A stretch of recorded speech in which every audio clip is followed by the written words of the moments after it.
Bismillahirrahmanirrahim.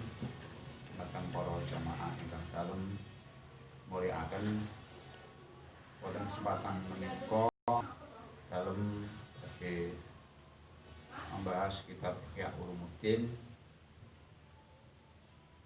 Inggih menika materi menika ingkang dalem sukani tahapan wonten introspeksi diri.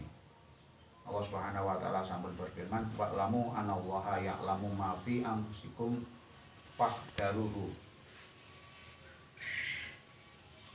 Dan ketahuilah bahwasanya Allah mengetahui apa yang ada dalam hatimu, maka takutlah kepadanya. Surah Al-Baqarah ayat 235.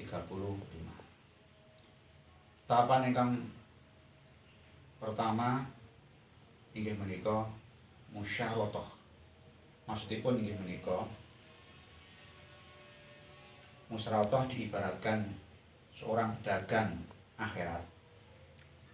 Dia menugaskan pekerjaan itu kepadanya dan menetapkan beberapa syarat serta membimbingnya ke jalan keberuntungan dan menetapkan jalan pikiran itu atasnya. Maksudipun akal kedah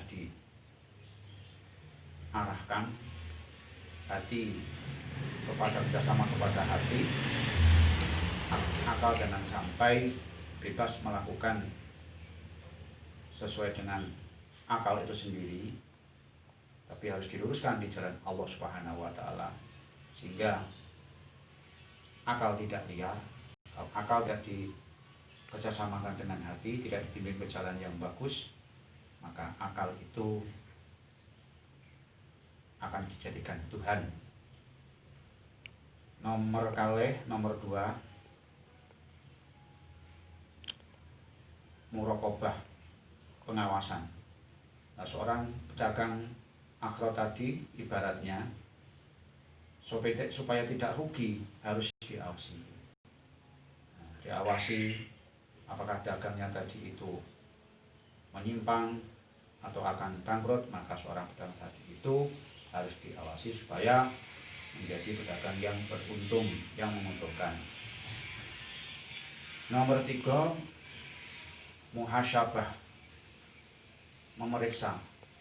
Setelah diperiksa, barangkali ibaratnya seorang pedagang, keuangannya bagaimana, dagangnya bagaimana, itu kedah diperiksa. Kalau kita sebagai manusia, bagaimana perilaku kita, ucapan kita, tingkah laku kita, harus kita periksa supaya kita tidak terjerumus ke dalam kemaksiatan sehingga menjadi orang yang rugi.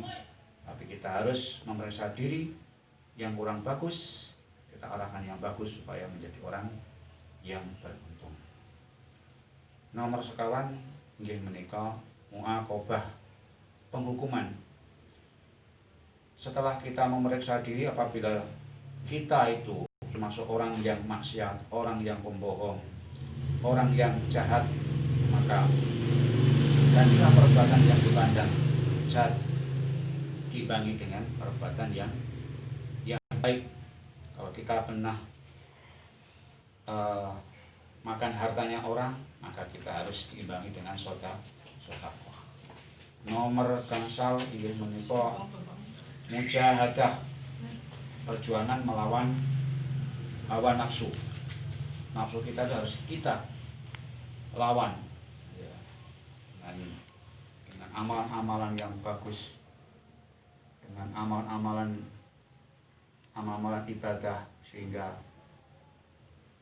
kita tidak dikuasai oleh hawa nafsu kita, melakukan mendekatkan diri kepada Allah Subhanahu wa taala dengan meningkatkan kualitas iman kepada Allah Subhanahu wa taala. Nomor ingkang 6 inggih menika mu'atabah, menegur diri kita sendiri. Ditegur diri kita sendiri itu apabila diri kita ini menyimpang dari aturan-aturan Allah. Jika Anda selalu menjelek-jelekan dan menegurnya, insya Allah sifat yang tidak baik akan menjadi bagus. An-nafsu lawamah, jika meningkat dari lawamah, dia pun menjadi nafsu mutmainah, nafsu yang baik. Amin, Allahumma amin. Makaten antara 6 langkah introspeksi diri supaya kita menjadi orang yang memiliki sifat karakter akhlakul karimah. Amin, sehingga kita mendapatkan selamat di dini wa dunya wal akhirah. Mengatakan menawi wonten kekuranganipun saranipun dalam agni samudra kang sami. Assalamualaikum warahmatullahi wabarakatuh.